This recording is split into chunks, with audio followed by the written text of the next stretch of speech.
Y que a pesar de todo lo que hacía y con la niña depositada en un pozo, estaba intentando agredir sexualmente y volver a depositar en el pozo a otra segunda víctima inocente, ¿no?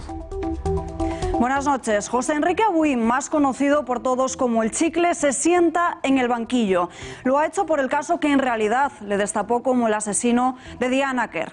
Boiro, Navidad de 2017. Una joven se dirige a quedar con sus amigas y su novio cuando es abordada por un hombre que le pone un cuchillo en el cuello y la mete en el maletero de un coche. Consiguió huir gracias a la ayuda de los hombres que pasaban por allí y se desencadenó así la identificación primero y detención después del asesino de Diana Quer. Fue la puerta para la resolución del asesinato de la joven madrileña, que por entonces llevaba 500 días desaparecida. La Fiscalía pide 15 años y 10 meses de prisión y el abono de una indemnización de unos 16.000 euros para El Chicle, pero no es suficiente, porque este asesino ya ha demostrado que no es reinsertable. Como sociedad tenemos la obligación y el derecho de pedir una condena en consonancia con los crímenes del delincuente, una que pasa en este caso por la prisión permanente revisable, hoy en vías de extinción gracias a determinados políticos. Ojalá que pasado el 28 de abril podamos constatar que España sigue contando con una pena firme y no con políticos dispuestos a dejar a los asesinos en la calle en nombre de una inmerecida reinserción. Más noticias en titulares.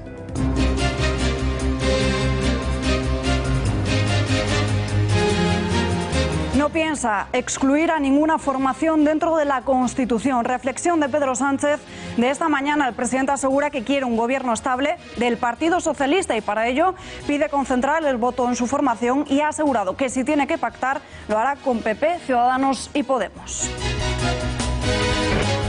Yo no voy a excluir a ninguna formación política dentro de la Constitución española. ¿Descarta hablar con Pablo Casado? En absoluto, claro que no. Yo espero que también después de las elecciones del 28 de abril el Partido Popular y el señor Casado, como el señor Rivera, reflexionen. La polémica del día cuenta de Pablo Casado, jardín político por el salario mínimo. El dirigente del PP ha señalado en una entrevista que aplicaría la subida del salario pactada por Mariano Rajoy con sindicatos y patronal para 2020, lo que dejaría el salario en 850 euros al mes, 50 menos que ahora. Lo que haré es cumplir, ahora que hablamos de cumplimiento de negociaciones, la negociación que llegó el Gobierno con acuerdo de la patronal y los sindicatos para subir el salario mínimo a 850 euros en el año 2020. Y no ha sido el único popular que ha causado revuelo por sus declaraciones. También Isabel Díaz Ayuso, al plantear considerar al concebido no nacido como un miembro más de la familia. Hoy se sienta en la mesa de este informativo.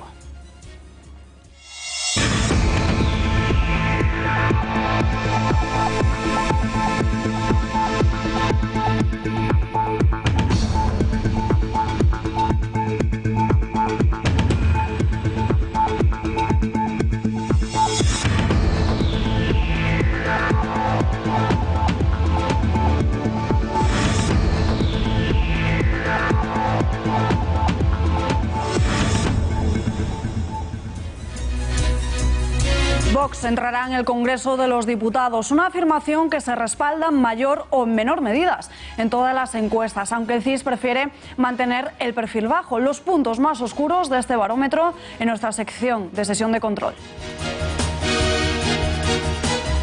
Villarejo continuará en prisión. La Sala de lo Penal de la Audiencia Nacional ha emitido un nuevo auto sobre su petición de libertad. En él se plasma que persiste el riesgo de fuga del excomisario y que por eso le mantienen en prisión. El Gobierno asegura confiar en la justicia. Se han desclasificado documentos reservados para que se tenga la justicia, tenga a su alcance todos los datos necesarios y toda la información, porque no se puede hacer de otra manera. Por lo tanto, la justicia está funcionando, yo creo que eso es lo importante. Muy pendientes de la cumbre de emergencia de la Unión Europea por el Brexit. Previsiblemente, los líderes de la Unión Europea otorgarán a la primera ministra británica, Theresa May, una segunda prórroga del Brexit, aunque eso sí, discutirán sobre su duración y sus términos, mientras lidian con la complicada salida del Reino Unido del bloque.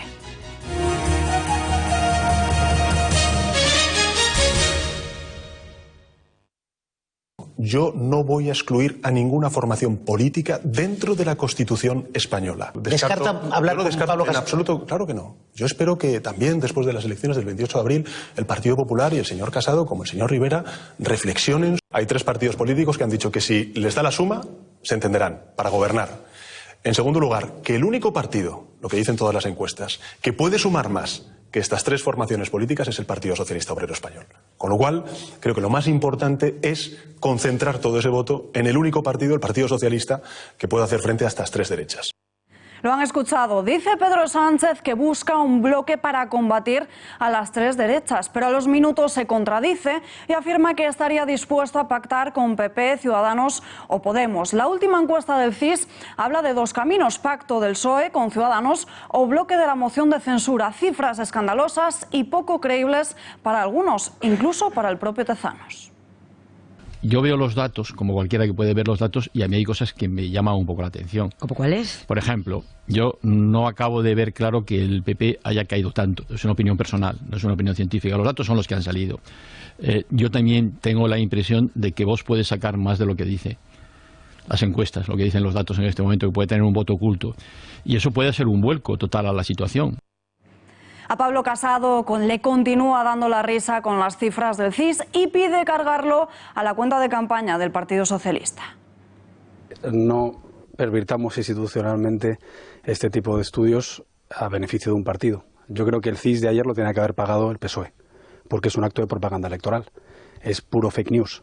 Y yo creo que, bueno, una cosa es que el Partido Socialista, pues ya vemos qué hace con los medios públicos, o lo que hemos visto esta legislatura, insultando a la oposición desde el Consejo de Ministros, o, bueno, más recientemente dando un mitin desde la Moncloa, o la Diputación Permanente a su servicio para hacer campaña y aprobar decretazos electorales. Anuncio y rectificación en cuestión de horas. El líder del Partido Popular se enreda con el asunto del salario mínimo.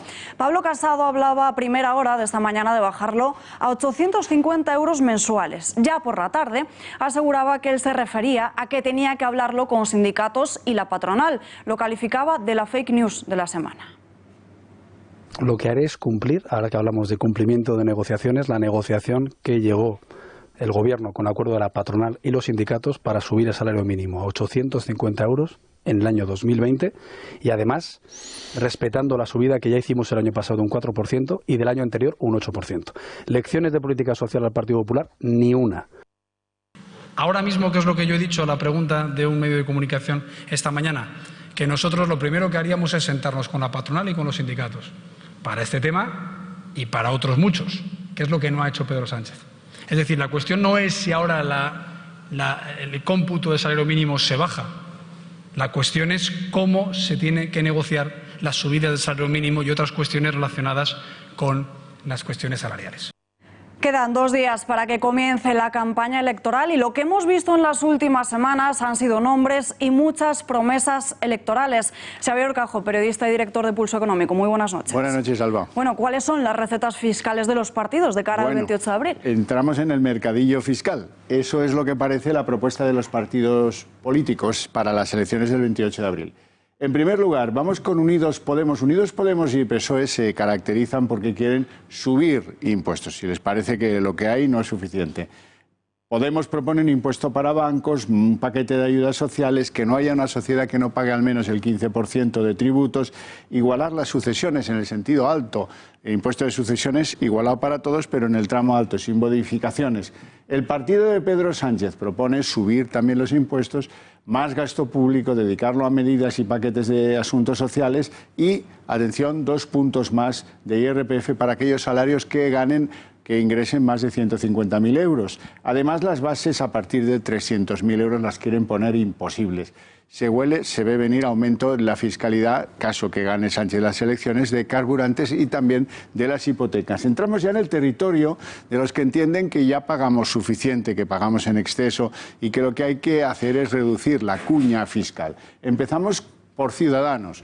Empezamos por Ciudadanos porque su oferta es un tanto difusa. A pesar de que su líder, Albert Rivera, ya ha dicho varias veces que estamos asfixiados a impuestos y que hay que bajar eso como sea, el compromiso por ahora es tan solo de bajar un punto en el máximo de IRPF para salarios hasta 60.000 euros y luego rebajar el 60%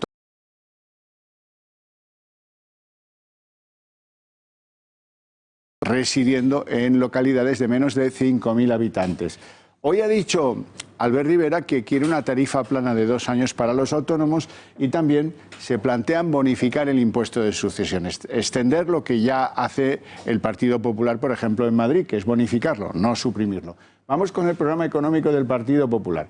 Naturalmente están en bajar impuestos, están en reducir el gasto público. Esta es la idea que permite la reducción de los impuestos después.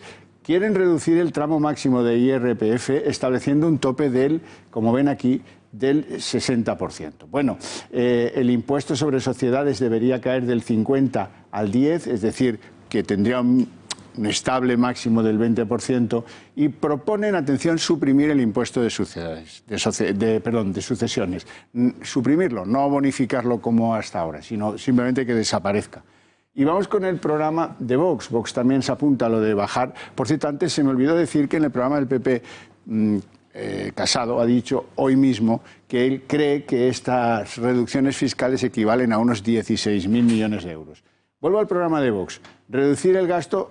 Vox cree que se puede reducir en 24.000 millones el gasto público y de las comunidades autónomas y entonces propone una oferta fiscal al ciudadano de reducción del 20% como tope hasta las 60.000 euros de renta, no pagar más del 20% de impuestos, y para el resto un tope del 30% como máximo de IRPF.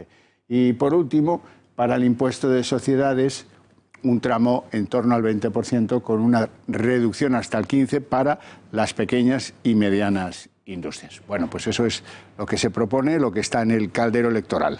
Pues Javier, gracias y muy buenas noches. Buenas noches. Más asuntos del día. Concejales de Ciudadanos habrían comprado su puesto en las listas electorales de Madrid en 2015. El diario El Mundo ha podido confirmarlo con los ediles Horacio Rico de Alcobendas y Juan José González de Arroyomolinos. Ambos han explicado a este diario que abonaron de sus propios bolsillos 2.500 y 600 euros respectivamente por concurrir como número 1 y número 6 de sus candidaturas. Cantidades, según cuentan, que variaban en función de la posición y censo de la población.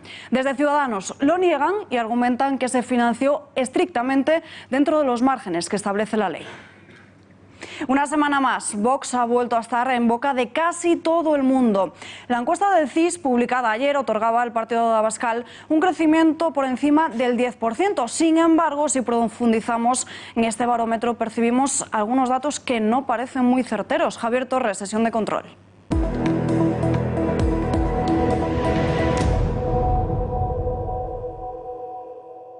Buenas noches, Salva. Algo que llama y mucho la atención es el reparto de escaños que el estudio liderado por José Félix Tezano realiza en la provincia de Córdoba. El CIS reparte los 6 diputados de la siguiente forma. Vamos a verlo. Partido Popular 1 escaño, Partido Socialista 3, Unidos Podemos 1, Ciudadanos 1 y a Vox no le da ningún escaño. Veamos ahora qué es lo que sucedía ayer por la tarde en la ciudad andaluza. Más de 1.000 personas se quedaban sin poder acceder al acto que celebraba el partido de Abascal en el Palacio de Congresos. El propio presidente del partido dedicaba estas palabras a la multitud. Quiero daros a todos las gracias por estar aquí y quiero pediros disculpas porque vemos que casi hay más gente en esta calle que la que ha podido entrar dentro. Os podéis ir de aquí para decirles a todos esos que os hablan del voto útil, que es la hora del voto patriótico y que no estamos dispuestos a retirarnos, a dar un paso atrás, que vamos a dar a los españoles esperanza frente al miedo. La prensa local no era ajena al apoyo masivo que los cordobeses brindaban a Vox. Veamos la portada del Diario de Córdoba. Los cordobeses desbordan la convocatoria de Vox y aparece la foto de Abascal dirigiéndose a esa multitud que no podía acceder al mitin, pero ahí no queda la cosa. Tampoco ha pasado desapercibido el curioso reparto de escaños que el CIS hace por la provincia de Ceuta. Según Tezanos, la cosa está así: un solo escaño se reparte y se lo daría al Partido Popular, al PSOE y a Vox. Es decir, ninguno de los tres quedaría claro cuál se llevaría ese escaño. Sin duda, un ejemplo más de los muchos puntos negros que tienen estas carísimas encuestas de Tezanos. Una semana después de que el Parlamento instase a Quim Torra a someterse a una moción de confianza o bien convocar elecciones, el separatista resiste en el Pleno de la Cámara catalana.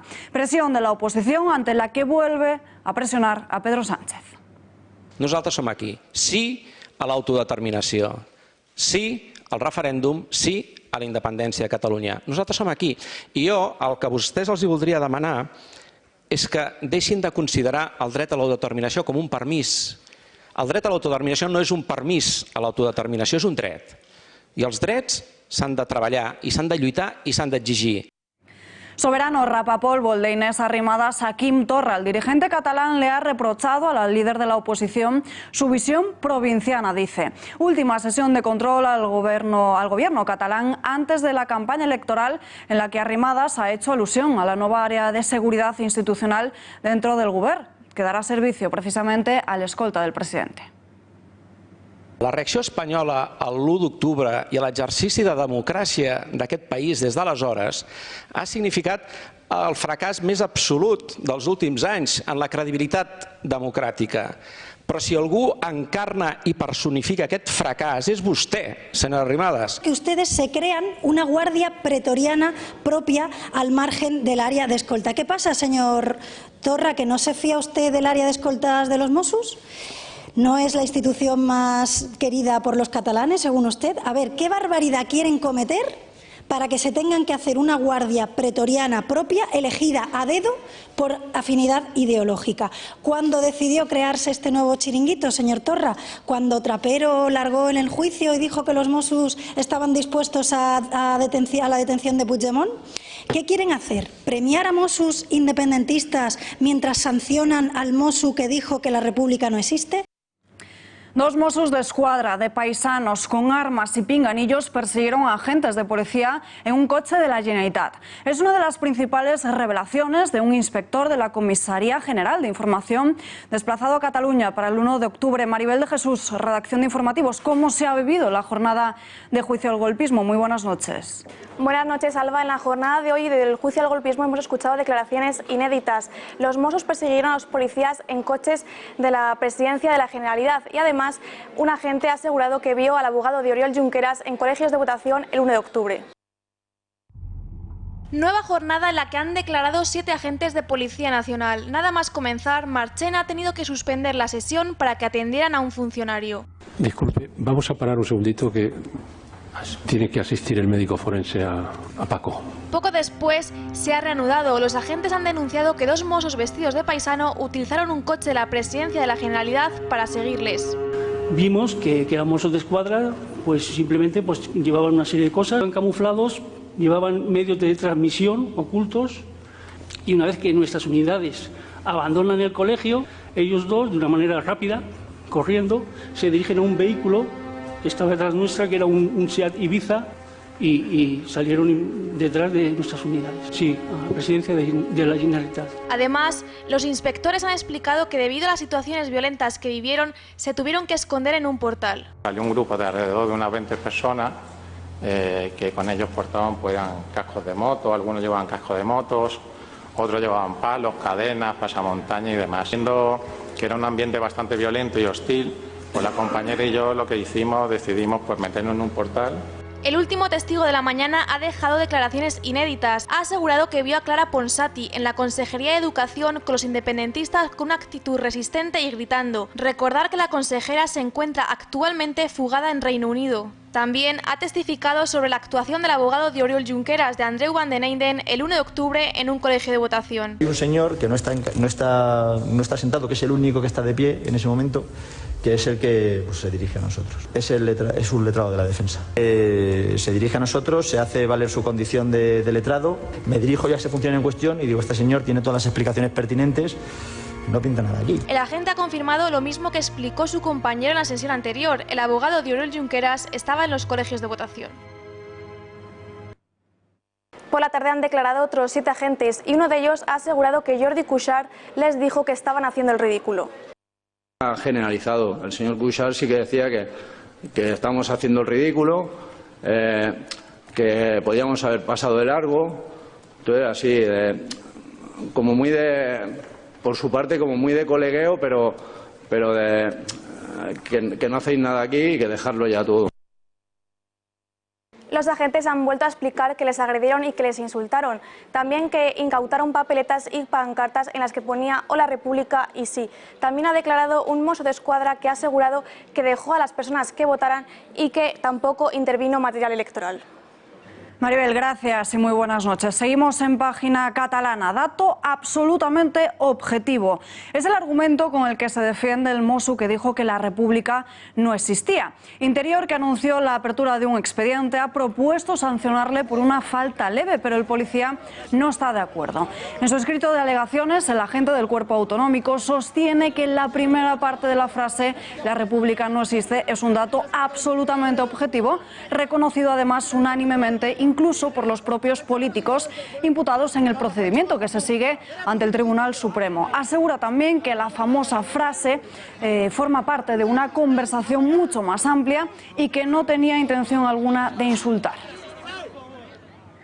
El diputado de EH Bildu, Julen Arzuaga, se enfrenta a una denuncia interpuesta por el Sindicato Unificado de Policía ante la Fiscalía General del Estado por sus declaraciones en el Parlamento Vasco de la semana pasada. El de Bildu expresó su desprecio más absoluto a los cuerpos y fuerzas de seguridad del Estado, a los que incluso los calificó de infectos y asquerosos. El SUP destaca que Arzuaga insultó y menospreció a los agentes que defienden la retirada de la ley de abusos policiales, que fue aprobada el jueves en la Cámara Vasca.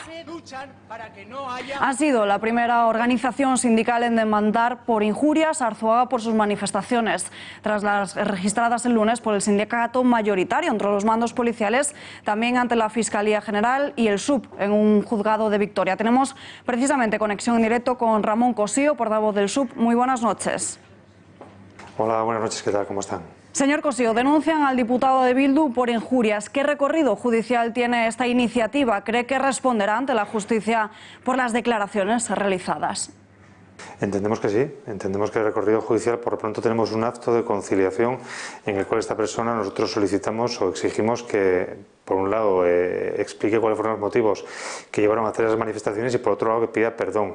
Además, exigimos el abono de 3.000 euros en concepto de reparación de daños morales y la dignidad de nuestros compañeros, que irán destinados íntegramente a la Fundación de Huérfanos de la Policía. Entendemos que tiene, como digo, recorrido judicial y que en ningún caso se podrá hacer uso de su condición de aforado, ya que estas manifestaciones no tienen que ver con el ejercicio de su función como un diputado autonómico, sino que tiene que ver con su ideología y una opinión personal. Son 3 los sindicatos policiales que han denunciado a Julen Arzuaga y señalan además que sus declaraciones no están amparadas por la inmunidad parlamentaria. ¿Por qué? Pues por lo que explicábamos, que entendemos que no tiene nada que ver en este caso, si es una opinión personal y que no tiene que ver con su actividad o su condición de parlamentario. Entonces entendemos no tiene por qué estar bajo esa protección especial, ¿no?, que tiene como aforado de la Cámara Vasca.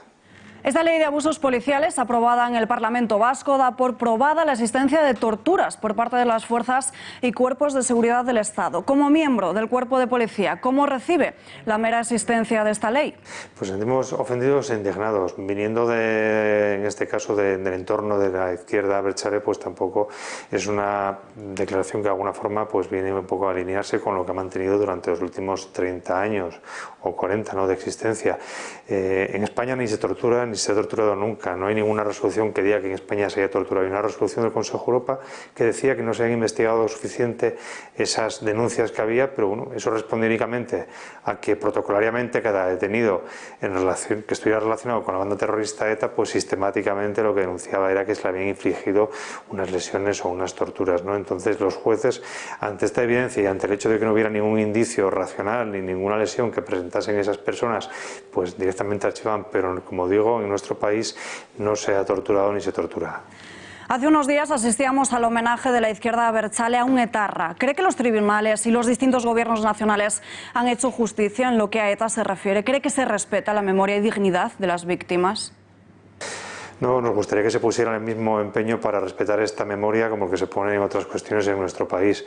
En este caso es muy importante pues, preservar el recuerdo y la dignidad de todas esas víctimas, más de 800 personas asesinadas por la banda terrorista ETA y todas sus familiares, su entorno, pues que en muchos casos han tenido que marcharse del País Vasco. El hecho de que en este momento se les realicen homenajes a estas personas al salir de la cárcel sería pues algo así como si a un violador, después de cumplir condena, cuando llega a su barrio, pues se le hace un recibimiento por todo lo alto, celebrando pues que ha vuelto y los actos, ¿no? Es enaltecer, entendemos, pues la actividad que dio o que llevó a que esa persona terminase cumpliendo condena. Señor Cossío, gracias y muy buenas noches. Gracias a ustedes, buenas noches.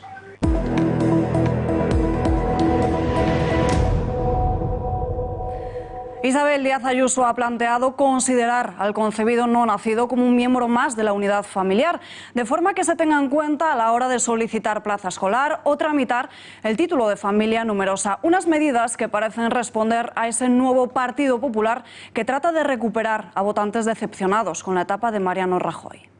Que el concebido no nacido sea considerado como un miembro más de la unidad familiar, de manera que se tenga en cuenta para expedir el título de familia numerosa o solicitar plaza escolar. Y luego las familias numerosas de categoría especial van a mantener esta categoría hasta que el último de sus hijos cumplan ya con la edad y salgan de su casa y se emancipen.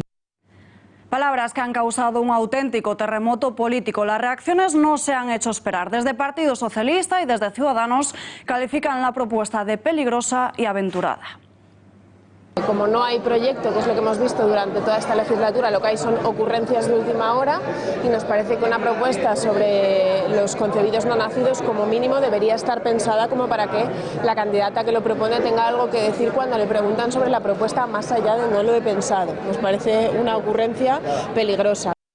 Bueno, pues sinceramente un tanto improvisada, porque a la primera repregunta que le han hecho no sabía qué responder. Evidentemente yo soy partidario de apostar por fomentar la natalidad, de apostar, como hemos hecho a nivel nacional con el anuncio de Albert Rivera, de que las familias monomarentales o las familias con 2 hijos sean ya consideradas familias numerosas a todos los efectos, pero me parece que no es bueno improvisar, no son buenas las ocurrencias. Y nos acompaña precisamente aquí con nosotros Isabel Díaz Ayuso, candidata popular a la presidencia de la Comunidad de Madrid. Muy buenas noches. ¿Qué tal? Muy buenas noches. También se encuentra en este plató la directora de Noticias Intereconomía, Rosa Cuervas Mons. Rosa, muy buenas noches. Bueno, antes de nada, ¿le gustaría responder a esas palabras de Ciudadanos y de Partido Socialista? Hombre, yo lo que les veo es que sufren constantemente cada vez que uno tiene propuestas en positivo y que, bueno, han echado el día entero en insultar sin darse cuenta de que esta medida se pone en marcha porque nos lo han pedido familias numerosas que tienen problemas, que necesitan ayudas para seguir avanzando, que a mi juicio, pues como digo, son buenas para todos y que quizás les ha cogido con el pie cambiado. En el caso de Podemos se han puesto realmente nerviosos porque para ellos, bueno, ya sabemos que para ellos la cultura de la vida es algo un tanto negativo. Y para ellos el hecho de que un no nacido, bueno, para su familia, para solicitar títulos numerosos, para tener algún tipo de beneficios fiscales, que eso sea así considerado les parece hasta ofensivo. A mí me parece que, bueno, que como digo es una medida que está con las familias, que es bueno y que lo que les pasa es que les pone entre las cuerdas porque ellos mismos han empezado ya a hablar del aborto, ellos mismos ya han empezado a hablar de otras cosas que nada tenían que ver con lo que yo estaba proponiendo. Y me hace gracia porque además se ponen hasta liberales, ¿no? Y dicen, no, es que eso a ver qué gasto va a tener. Y lo dice el partido del entorno de Rejón, que ha dicho constantemente que ellos vienen a perpetuarse en las instituciones y a medrar de ellas, ganen o no. Luego, bueno, también luego me ha dedicado un vídeo el señor Rejón y ya le he dicho que a lo mejor venir a Madrid para él es una ofensa porque se lo quitó de encima a Pablo Iglesias de una patada y no sabe que los no nacidos ya cuentan, por ejemplo, para la renta mínima de inserción, también para solicitar cheques de escuelas infantiles. Luego ya se tenía en consideración al no nacido en estos casos. Lo único que estábamos hablando ahora es de incorporarlo también para el título de familia numerosa. Pero ¿no choca, señora Díaz Ayuso, esta medida con el hecho de que el Partido Popular haya hecho desaparecer del programa que ha presentado la cuestión del aborto y que no haya dicho nada ni haya anunciado la intención de derogar una ley, que es la que está en vigor actualmente, que permite el aborto hasta semanas avanzadas? De alguna manera se está reconociendo al no nacido como miembro de una familia y se está diciendo que se permite acabar con la vida de ese miembro de la familia. Ya, pero es que esa ley está recurrida precisamente por el Partido Popular. Es el Partido Popular el que lo ha llevado a los tribunales. Luego, ahí es lo que tenemos que hacer mientras nosotros... Yo lo que tengo que hacer, dentro de mi responsabilidad, que ahora sí la tengo y la voy a tener como presidenta de la Comunidad de Madrid, es ayudar a esas familias. Y mientras en los tribunales se van resolviendo estas cuestiones, en mi mano está, pues como además ya hemos anunciado en otras muchas ocasiones, legislar a favor de la vida. Yo no estoy hablando del aborto, yo no estoy hablando de esa decisión. Que por cierto, en estas últimas semanas también he manifestado que lo que pido, y le he pedido en otras ocasiones, es que dejen a las mujeres y a sus parejas y al entorno tranquilas a la hora de tomar o no esa decisión, porque muchas veces son presionadas a hacerlo. Bueno, y yo lo que quiero es que sobre todo a las familias se les dé libertad para decidir en su casa, pero sobre todo que se les tienda la mano. Pero sin derogar la actual ley. Bueno, es que ahora mismo está recurrida, pero insisto, es que esto no tiene que ver con el aborto, y cuando metemos el aborto por el medio, entramos en el juego de la izquierda muchas veces, y eso me ha pasado a mí otras veces también cuando estábamos hablando del aborto y decía, bueno, pero en España también hay un problema de natalidad, y me decían, no lo mezcles, que es incorrecto. Pues a mí me parece que lo es, porque aquí de lo que se está hablando es de un niño que está en camino, o de una niña, de unos gemelos o lo que sea, y que están, bueno, que van a formar parte de una familia que necesita ayudas pues para buscar plazas en los colegios, que necesitan ese reconocimiento que antes de que el niño nazca ya genera también una serie de gastos.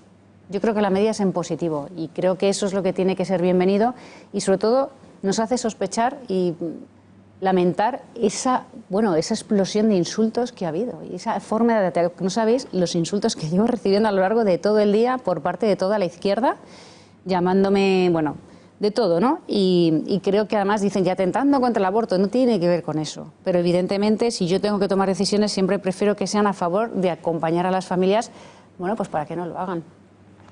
Más anuncios que ha hecho el Partido Popular de Madrid. Que las familias de 4 o más hijos tengan los beneficios económicos y fiscales hasta que el último de los hijos se emancipe, pero cree que con esto se eliminaría la crisis de natalidad que vive España. La crisis de natalidad es por muchos factores. Socialmente hemos cambiado mucho. Ahora mismo las mujeres en el mercado laboral necesitan también tener herramientas para poder seguir prosperando en sus carreras profesionales sin que esto entre y choque de lleno con la familia. La familia como tal, como institución, necesita también que se la dote de recursos económicos y de otras ayudas y de incentivos fiscales. Viene de muchas maneras. Esta medida que hemos anunciado hoy también lo que ayuda es a que muchas familias nos decían que desde que su hijo cumple los 21 años, de los 21 hasta que acaba la carrera, ya tiene que estar constantemente renovando los títulos para que no pierdan toda la familia la consideración de numerosa.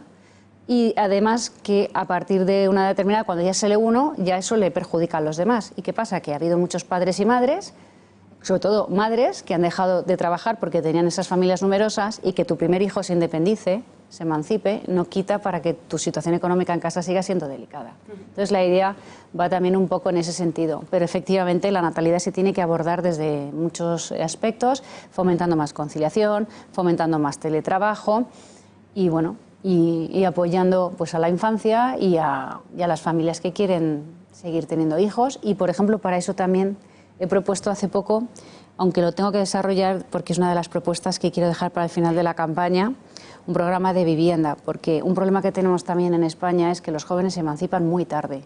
Normalmente los salarios chocan de frente con el precio de la vivienda, el alquiler, sobre todo en ciudades como Madrid, se han disparado de una manera asombrosa. Y entonces eso hace que nosotros hasta los 30 y tantos no empecemos a irnos de casa, por tanto el tema de la familia lo dejamos para mucho después. Y lo que queremos es animar a que la gente desde joven, desde muy pronto, puedan liderar sus vidas, y de esa manera pues será más fácil también que se animen en el futuro a tener hijos.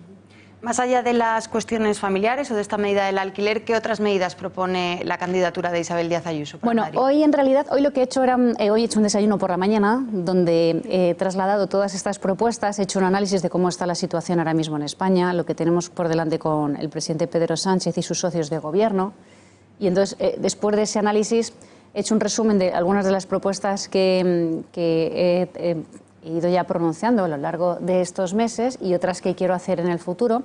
Y concretamente hoy también he anunciado, quiero hacer un plan bucodental para atender a las personas mayores, en concreto aquellos jubilados que tienen las pensiones más achuchadas porque tienen problemas sobre todo de salud bucodental, y muchos de ellos tienen o los dientes destrozados o se caen, pierden piezas y ya no tienen recursos para volver a arreglarse la boca. Y luego también hemos anunciado que todos los mayores de 75 años van a tener el transporte gratuito, el transporte público que depende del consorcio regional. Y otra de las medidas también hemos anunciado que todos los transportes, o sea, todos los usuarios del transporte público en Madrid, los fines de semana ya solo tendremos un área.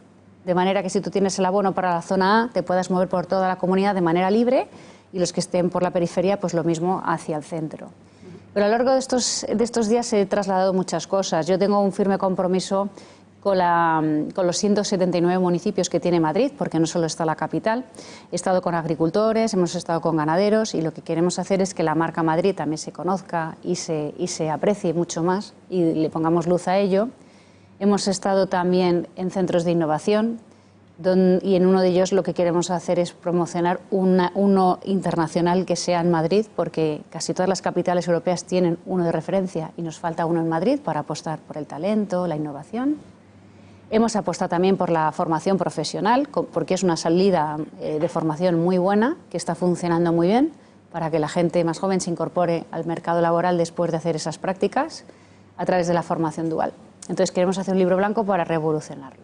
En definitiva, queremos apostar sobre todo por una región que es la casa de todos los españoles, donde la gente emprenda, donde la gente tenga facilidades, como se ha hecho siempre en Madrid, para tener pues, tus propios negocios y poner en juego el patrimonio de tus hijos para seguir creando empleo, pero que no esté deshumanizada. Que atendamos a la infancia, que protejamos a la infancia, que atendamos a los adolescentes que tienen unos problemas muy concretos, y a los jóvenes, que ayudemos a esa conciliación que está siendo un grave problema, y por encima de todo, para mí lo más importante es no dejar solos a los mayores, que sigan teniendo una muy buena atención sanitaria, y sobre todo que no estén solos, que piden realmente poco. La gente mayor nos pide muy pocas cosas a lo largo de la vida, pero por lo menos que no estén solos. Entonces vamos a poner planes para acompañarles, y pues lo que quiero hacer es seguir siendo economía, pero que no esté deshumanizada la región.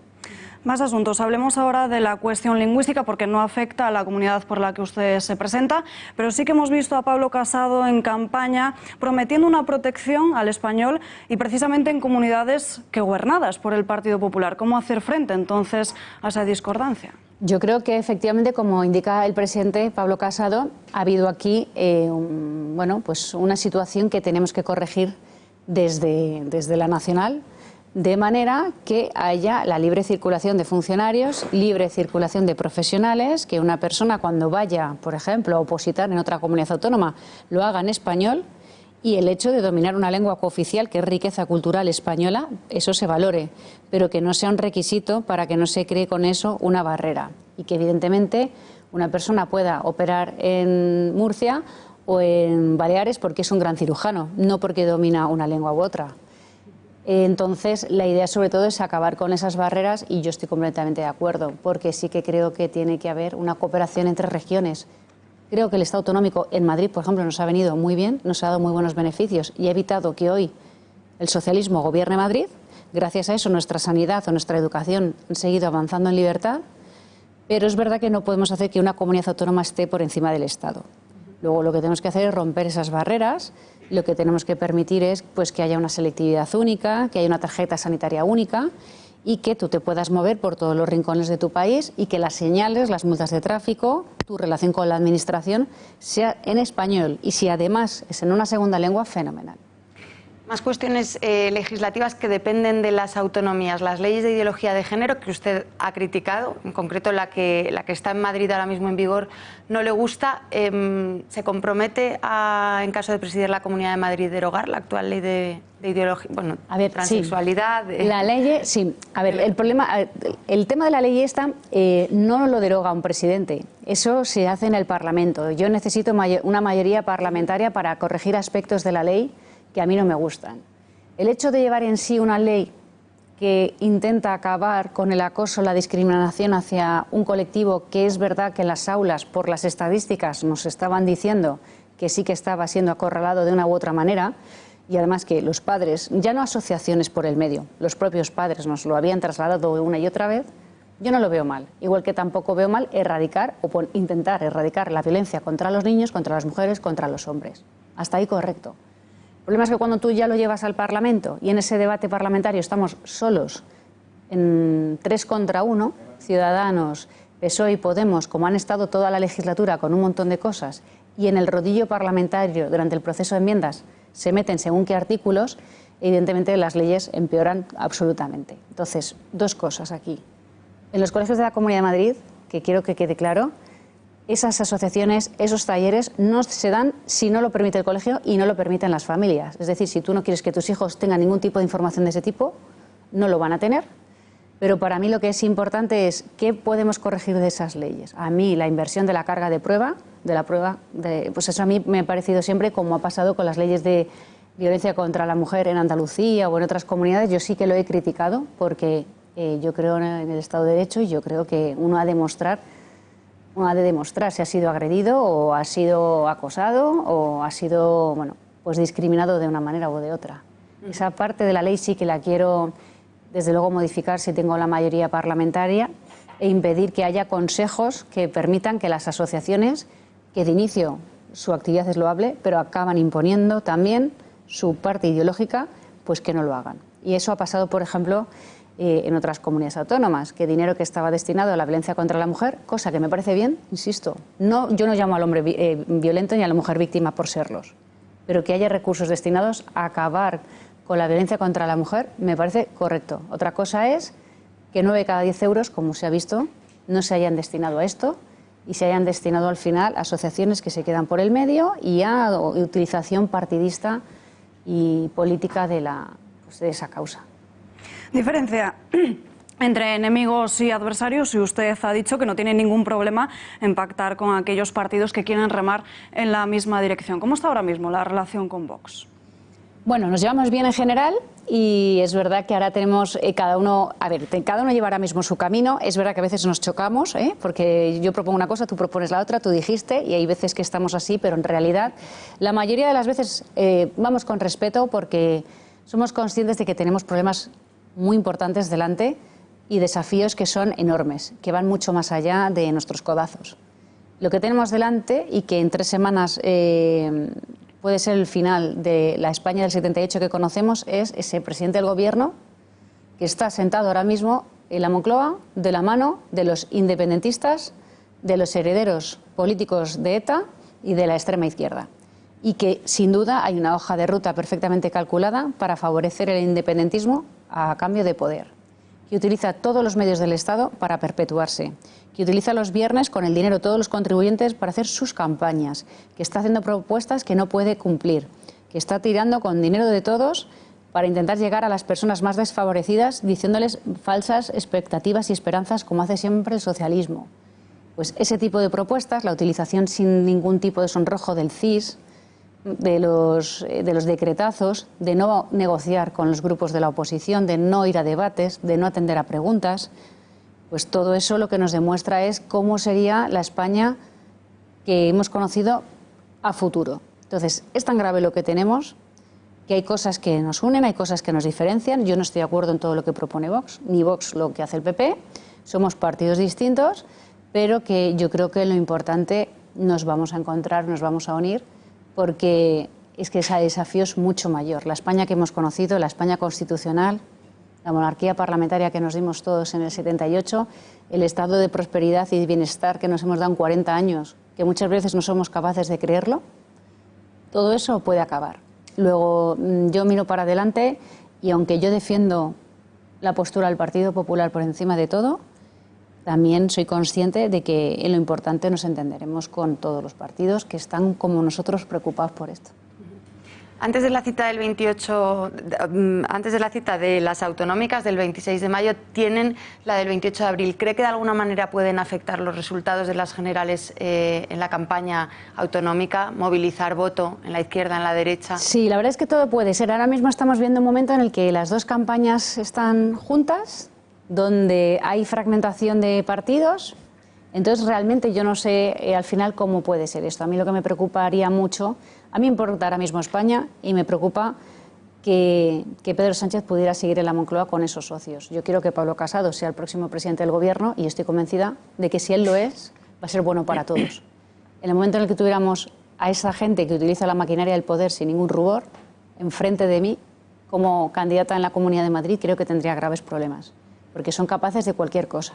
Así lo veo, utilizan todos los medios para mantenerse, mintiendo, trasladando mentiras. Hoy han vuelto a decir de Pablo Casado que quería bajar el salario mínimo interprofesional, hace poco que quería reducir las pensiones, hace poco también decía lo de los papeles de las mujeres inmigrantes, que las iba a obligar a que le dieran los niños a cambio de papeles. Bueno, una serie de mentiras que están trasladando por todos los medios. Imaginaos cómo puede ser en el último tramo de nuestra campaña autonómica. Luego, lo que tenemos que hacer es cambiar este gobierno y luego ya se verá. Pues Isabel Díaz Ayuso, gracias. Bueno, muy buenas noches. muchas gracias a vosotras. Rosa, gracias. Gracias, Elba. Denegada la petición de libertad de Villarejo, la Sala de lo Penal de la Audiencia Nacional ve que persiste el riesgo de fuga del excomisario y por eso le mantiene en prisión. En un auto, los magistrados rechazan el recurso planteado por Villarejo en prisión desde noviembre de 2017, en el que solicitaba la adopción de medidas cautelares menos graves, como por ejemplo la de prohibición de abandonar el territorio nacional, entrega de pasaporte y obligación de presentarse en el juzgado o ante la Guardia Civil. De forma subsidiaria solicitaba que se le instalase un mecanismo de control telemático. Los jueces de la sección tercera rechazan todos los argumentos expuestos por Villarejo. En Toledo, y tras ser preguntada por el comunicado de Villarejo difundido ayer, Dolores Delgado defiende que el sistema judicial está funcionando. El excomisario aseguraba que habría trabajado con cargos socialistas, a lo que la ministra responde y pide esperar a que la justicia hable. A medida que desde el Gobierno se puedan aportar, como así se ha hecho en materia de policía, mal llamada patriótica, de policía política, pues se está colaborando con toda aquella información que se reclama del Consejo de Ministros. Se han desclasificado documentos reservados para que se tenga, la justicia tenga a su alcance todos los datos necesarios y toda la información, porque no se puede hacer de otra manera. Por lo tanto, la justicia está funcionando, yo creo que eso es lo importante. Aplazado al lunes 22 de abril el juicio por la salida a bolsa de Bankia. Para después de Semana Santa queda el testimonio del exdirector de supervisión del Banco de España, de Jerónimo Martínez Tello, previsto inicialmente para hoy y que ante el juez instructor defendió correctas las cuentas de Bankia en el momento de su salida a bolsa. Palabras que contradicen lo asegurado en estos dos últimos días de declaración de José Antonio Casaus, uno de los inspectores más críticos con esa salida a bolsa de Bankia, y que ha asegurado que el proceso fue algo que se hizo de forma acelerada e imprudente.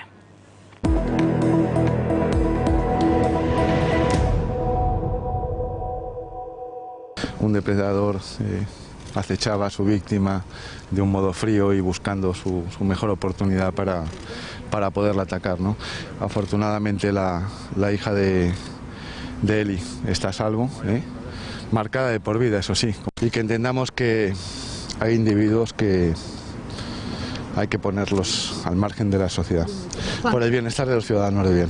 Y que a pesar de todo lo que hacía y con la niña depositada en un pozo, estaba intentando agredir sexualmente y volver a depositar en el pozo a otra segunda víctima inocente, ¿no? A pesar de la dureza que supone presenciar las declaraciones del hombre que presuntamente acabó con la vida de su hija, Juan Carlos Quer no ha dudado en asistir al juicio del Chicle. Este ha declarado este miércoles por el caso que en realidad le destapó como el asesino de Diana Quer. José Enrique Abuin, el Chicle, el presunto asesino de Diana Quer, en el banquillo de los juzgados de Santiago de Compostela por el intento de rapto a otra joven. Un depredador sexual, dicen que actúa por enfermedad y que a pesar de que sepa que pueden pillarle, no puede evitarlo. Esa fue la actuación de Abuin el 25 de diciembre de 2017, Boiro, La Coruña, intentaba raptar a una chica metiéndola en el maletero para violarla posteriormente, como hizo con Diana, pero dos jóvenes que pasaban cerca escucharon sus gritos y acudieron a socorrerla. El chicle huyó.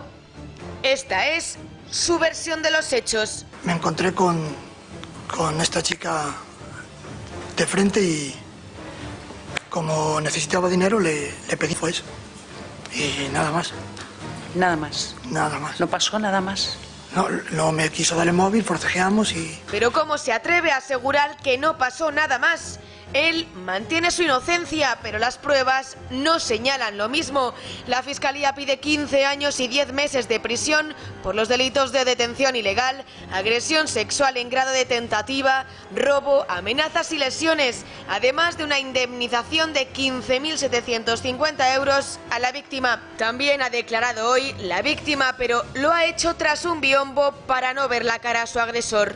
Non sei en que momento abriu o maletero, empujoume xa no maletero e eu caín hacia atrás. Colleu, ele intentando meterme, eu facendo forza cos pés, ele en todo momento de dame o móvil, non chilles que che clavo. 4 días después de estos hechos, José Enrique Abuín fue detenido y confesó así el crimen de la hija mayor de los Quer, Diana.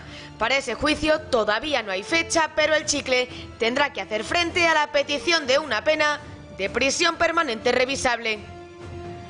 Tras el archivo de las otras 8, Juana Rivas vuelve a la carga. Presenta 2 nuevas denuncias por maltrato contra su exmarido. La mujer, condenada a 5 años de prisión por la sustracción de sus hijos, interpone estas 2 denuncias en Italia contra Francesco Arcuri. Rivas ha acompañado las denuncias con 2 partes de lesiones con los que pretende demostrar los supuestos abusos de su exmarido contra los pequeños. La Fiscalía italiana archivó hace escasos días las 8 denuncias presentadas por Rivas por maltrato contra su expareja, pero también las que presentó posteriormente por supuestos malos tratos del padre hacia los menores, todas ellas por falta de fundamento. La policía investiga el abuso a una chica a manos de 2 jóvenes en una casa de Madrid. Pasaban las 5 de la tarde de este lunes cuando desde la seguridad del metro de Sáenz de Baranda se dio la voz de alerta al ver a una joven desorientada y en estado de embriaguez. Los primeros en acudir fueron la Policía Municipal y el SAMUR, que la evacuaron al Hospital Gregorio Marañón. Según el relato de la chica, esta había quedado con una amiga para ir a la fiesta a casa de unos conocidos. 2 de los invitados la habrían llevado al baño, la habrían encerrado y allí habrían comenzado a tocarla. Además, le habrían robado el móvil para que no pudiese pedir ayuda. El abogado Miguel Durán ha presentado esta tarde en Madrid el libro Lo que hay que ver, una obra que firma junto a la periodista Esther Jaén y que recoge las memorias de quien ha sido director general de la ONCE y también de Telecinco y Onda Cero. El subtítulo de este libro, Memorias de un ciego que se impuso a todas las adversidades, permite hacerse una idea de la personalidad de quien ha demostrado, como él mismo dice, que el cielo es el límite. Toda una panorámica de una vida que empezó un poco torcida cuando a mi madre le dijeron que había parido un problema y que luego he tratado de ir enderezando hasta convertirla en una vida que trata de servir a los demás, haciendo la mayor felicidad que puedo entre mi gente querida, entre mis clientes, entre mis amigos, entre mi familia, y eso es lo que hay que ver. Y bueno, hay que ver también el país y el mundo en el que vivimos, que sigue siendo una vida, la de todos nosotros, pienso, interesante de vivir y de apurar. No hay que tener complejos, hay que autoaceptarse y que al final lo que se quiere se puede. Y en página internacional seguimos muy pendientes de todo lo que sucede en esa cumbre de emergencia de la Unión Europea a cuenta del Brexit. Como saben, los líderes de la Unión Europea están debatiendo ahora mismo si dar una prórroga a la salida del Reino Unido de la Unión Europea. Además, también van a discutir sobre su duración y los términos mientras lidian con esa complicada salida. Les recordamos también cómo Theresa May ayer se volaba hasta Alemania y también a a París para reunirse con Merkel y con Emmanuel Macron para conseguir el sí de estos dos. Antes de entrar en esta cumbre, Theresa May ya insistía en una prórroga corta. Well, first of all, obviously I'm here with fellow leaders to talk about the request I've put in for a short extension to Article 50. And I know many people will be frustrated that the summit is taking place at all, because the UK should have left the EU by now, and I greatly regret the fact that Parliament has not been able to pass a deal that would enable us to leave in a smooth and orderly way. Los agujeros negros siguen siendo uno de los grandes misterios de la ciencia. Lo nunca visto, la primera foto de uno de ellos. Los agujeros negros son una masiva concentración de materia comprimida, un área pequeña, que genera un campo gravitatorio que engulle todo lo que le rodea, incluida la luz. Este que ven se encuentra en el corazón de la galaxia M87, a 55 millones de años luz, y que ha podido ser visto gracias al telescopio Horizonte de Sucesos. Y nosotros nos despedimos ya, pero ya saben que pueden seguir informados en la página web, en eltorotv.com. Les dejamos con noticiario de 1936 y después El gato al agua. Volvemos mañana. Muy buenas noches.